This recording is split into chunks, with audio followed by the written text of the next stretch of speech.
Despite having played very little in January due to his affiliation with LIV Golf, FedEx Cup winner Viktor Hovland is scheduled to return to Pebble Beach the following week.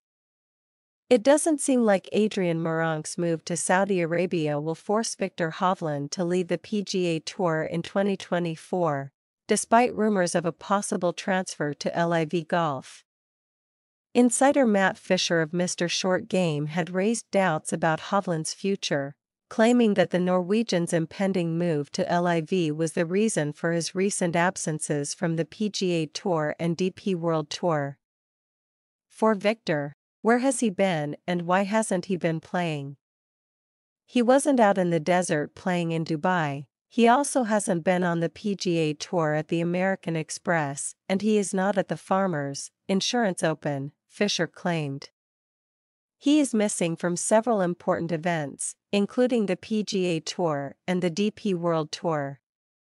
There are rumors that he is the player who will sign a contract with LIV very soon. He continued, he will be part of the Cleeks team, which is Martin Kaymer's team. Hovland's future appears to be on the PGA Tour, though, as Meronk, another European, is expected to move to the LIV. The Times reports that the Pole has completed his transfer to the Breakaway League. As a result, he is anticipated to join Martin Kaymer at the Cleeks, where he will be joined by Richard Bland and the soon-to-be-announced Kali Samuja.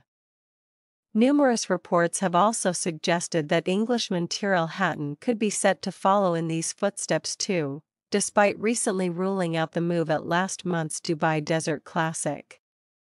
In terms of Hovland, he is expected to finally return to the PGA Tour next week, having been included on the entry list for the AT&T Pebble Beach Pro-Am.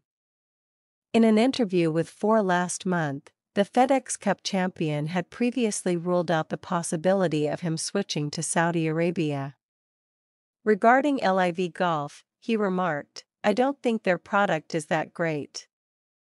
I'm not such a fan of, for example, playing without a cut," Hovland stated. "You require a cut and a competition with 150 players.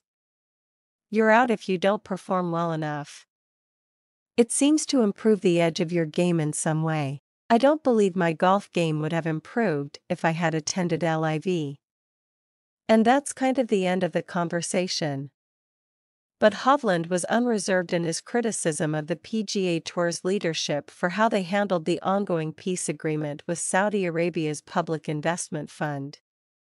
"The management has not done a good job. They almost see the players as labor, and not as part of the members. After all, we are the PGA Tour.